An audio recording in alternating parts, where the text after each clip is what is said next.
안녕하십니까. 김종래 TV의 김종래입니다. 윤석열 전 총장의 후임 차기 검찰총장을 선발하기 위한 검찰총장 후보 추천이 그러니까 이제 문을 열었는데 그러면서 총장 후보를 천거를 많이 받았어요. 근데 27일째 회의를 열지 못하고 있습니다. 회의를 열지 않는 게 아니라 못한다고 보는 게 정확한 표현입니다. 이 추천위에서 3명 정도, 뭐 3명 좀 넘을 수도 있습니다만을 후보자를 법무장관에게 추천하면 법무장관 이 중에 한 명을 대통령에게 임명 제청하게 되어 있습니다. 실제로는 이게 그런 절차보다는 아무래도 청와대의 뜻에 따라서 결정되는 일이 많이 있습니다만은 그 역대 그런데 검찰총장 후보 추천 과정을 보면은 천거가 됐은 날로부터 빠르면 9일, 늦어도 한 24일 내로는 압축이 이루어졌다고 합니다. 그래서 법무장관에게 이제 올라간 거죠. 근데 이번에 27일에도 안 되고 있어요. 아주 천천히 열지를 못하고 있는 겁니다. 왜 그럴까요? 그동안에 총장 후보 1순위로 꼽혀왔던 이성윤 서울중앙지검장 때문에 그렇습니다. 현재 검찰에는 김학의 전 법무차관 불법 출금 의혹이라든가 월성 1호기 경제성 조작 의혹이라든지 옵티머스 자산운용 사기 그리고 정관계 로비 아니면 라임 자산운용 기타 뭐 LH 투기 사태 기타 등등 여권과 이 청와대를 겨냥한 수사가 그냥 산적급 쌓이고 있습니다. 그런데 이성윤 서울중앙지검장은 문재인 대통령의 경희대 법대 후보로서 이 정부 들어서 이 친정부 실세검사 넘버1로 불려왔던 사람입니다. 그러니까 여권에서는 이 사람을 검찰총장으로 앉혀놔서 그런 그 골치 아픈 문제들을 악화되는 이런 사태를 막아야 된다는 기류가 전에도 있었는데 아직도 강하다고 합니다. 근데 그 이성윤이라는 사람은 어떤 사람이냐? 2019년도 당시에는 서울중앙지검장이 아니라 반부패 강력부장을 했었는데요. 그때 바로 김학의 전 차관, 법무차관, 금지시키는 과정에서, 출국 금지시키는 과정에서 이 사건을 담당했던 안양지청에,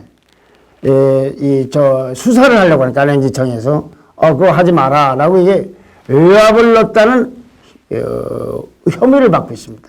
그러니까 김학의 차관 불법 출금에 대해서 안양지청이 수사하려고 하는데 그걸 지휘하는 대검의 반부패 강력부장으로 있으면서 못하겠다 이거죠. 근데 이걸 이제 안양지청으로부터 수원지검으로다 수사를 넘겨받은 수원지검이 대검에다가 이제 여러 가지 수사를 파악을 해서 이성윤 지검장을 불구속이지만 기소하겠다는 의견을 전달했고 대검도 불가피하다는 입장이라는 거 알려져 있습니다. 근데 이 사실이 보도가 됐어요.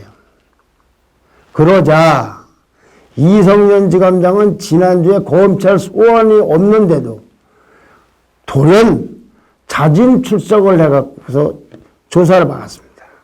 9시간이니까 조사를 받았습니다. 근데 이 검찰이 그동안에 4번이나 출석 요구를 했어요. 그때마다 이 사건은 공수처가 관할해야 한다면서 모조리 거부를 했었습니다. 그런데 이번에 하면서는 조사를 받지 않은 이유에 대해서 묘한 설명을 하고 있어요. 수사하고 기소권이 어디 있는지에 대해서 검찰과 공수처의 의견이 달랐기 때문에 의견이 조율되길 기다렸다는 것입니다. 아니 그럼 거부할 이유가 없는 거지. 이렇게 조율해달라고 그래야지 공수처가 관할해야 된다고 하는 건 자기 의견이 있었던 거 아닙니까? 또 그럼 왜 여태까지 거부하다 이제 자진 조사를 받느냐? 그러니까 기소 가능성이 있기 때문에 검찰에 가서 진상을 설명할 필요가 있었다고 그렇게 변명을 하고 있습니다. 이지검장 측은 그리고서 이제 이런 본질적인 부분에 대해서 혐의가 있느냐 없느냐는 부분에 대해서 A4 용지 6장이나 되는 분량으로 입장문을 내면서 해명을 했어요. 김학의 전 법무차관의 출금 사실은 나중에 알았다. 그리고 다음 날까지도 그 경위를 몰랐다. 수사의혹의 의혹에 대해서도 안양지청의 보고를 받고 그대로 검찰총장에게 보고하고 다시 지시를 받아서 일선에 내보냈고, 안양지청 이 수사팀하고 지휘부 사이에 의견 대립이 좀 있었지 반부패 강력부에서 개입한 사실이 없다고 해명을 했어요.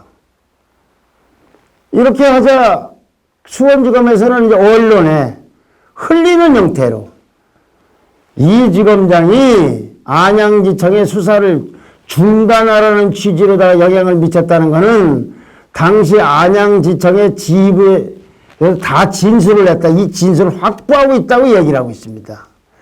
그리고 그 밖의 혐의에 대해서도 충분히 조사를 했기 때문에 더 이상 조사를 하지 않고도 기소할 준비가 되어 있다고까지 설명을 하고 있습니다. 그럼에도 불구하고 이 지검장이 이렇게 검찰에 스스로 출석을 하고 장황하게 이렇게 무혐의를 주장하고 이런 거는 분명히 자기가 검찰총장 후보로 추천되는 경우와 그런 움직임과 관련이 있다고밖에 볼 수가 없습니다. 이성년 지검장으로서는 검찰총장 추천위원회 때까지만 일단 기소를 늦추면 총장 추천 관문을 무사하게 통과할 수 있다는 나름대로의 우리가 보기에는 좀 앞뒤가 안 맞는 계산 같은데 기소를 늦춰서 총장 된다면 그 다음에 어떤 일이 벌어질 것 같아요. 그러나 하여튼 그로서는 그런 계산을 한 게 아닌가 싶어요.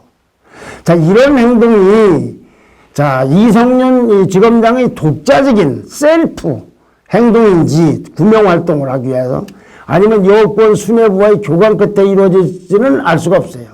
그러나 어쨌거나 이성년 지검장을 검찰총장으로 시킬 거냐 안 시킬 거냐 여러 가지 문제 때문에 여권에서 이 딜레마에 빠져 있습니다.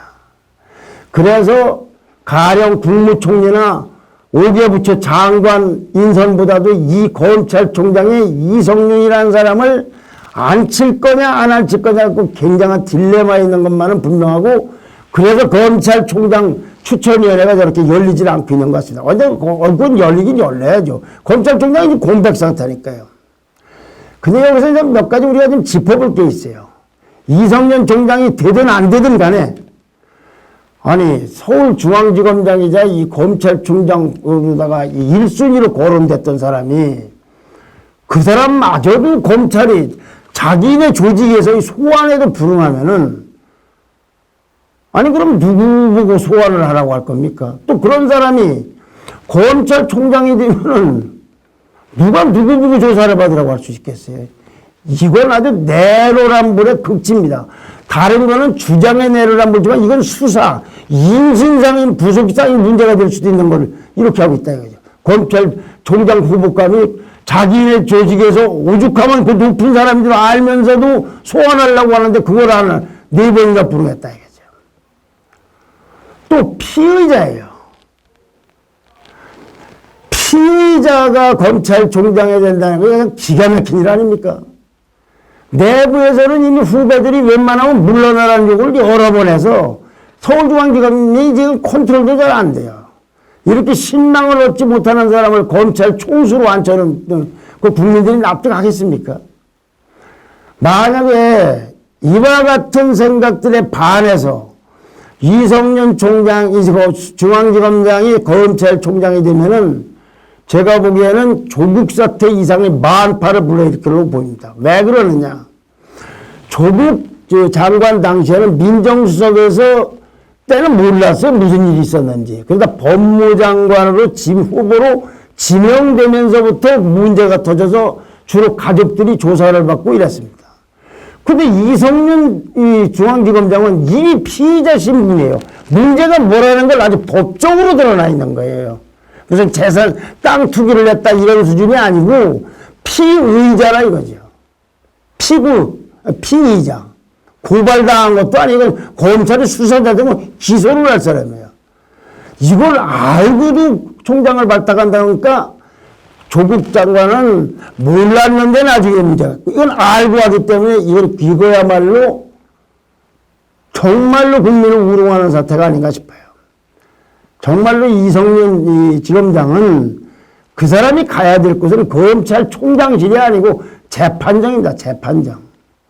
그리고 피의자이니까. 곧 이제 기소되면 피고인이 될 거 아닙니까? 그럼 서울중앙지검장에서 물러나는 게 상식이에요.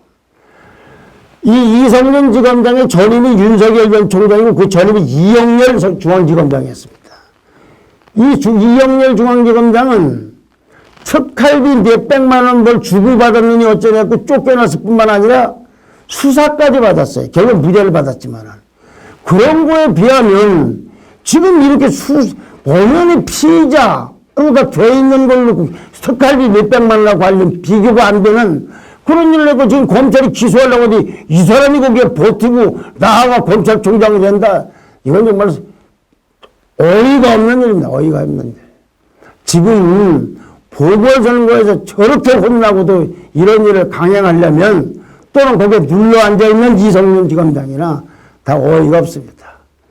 자, 감사합니다. 좋아요와 구독 신청 부탁드립니다.